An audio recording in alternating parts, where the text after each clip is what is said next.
Vastab see tõele, et Eesti lapsed on üha tõusvas joones ülekaalulised ja rasvunud? Tõepoolest tegelikult võrreldes nüüd viimase 15 aastaga siis ülekaaluliste laste arvukuse tõus on olnud väga järsk ja ligi 1/3 lastest on ülekaalus või rasvunud. Eesti vastutustundlikum ettevõtte 2017 ja blogi Eesti lapsed otsustasid selle probleemi vastu astuda.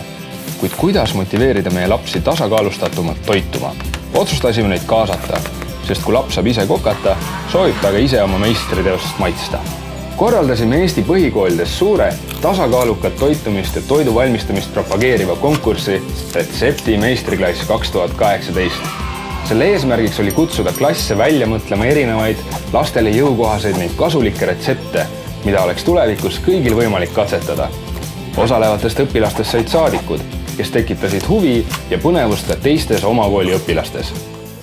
Aga milline oli siis lastele antud ülesanne? 3 kuul järjestikku pidid lapsed siis esimesel kuul hommikusöögi retsepte saatma ja mõistagi nad pidid need retseptid läbi kokkama.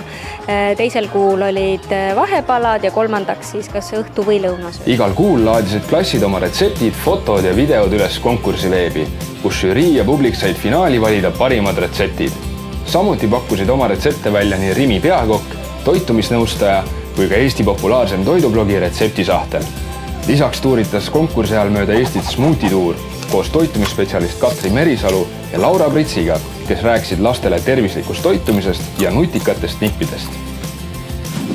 Ettevõtmine meeldis nii korraldajale kui osalejatele ning Rimi ja Eesti lapsed jätkavad tasakaalustatud toidu elavdamist ka sel aastal uute põnevate ülesannetega.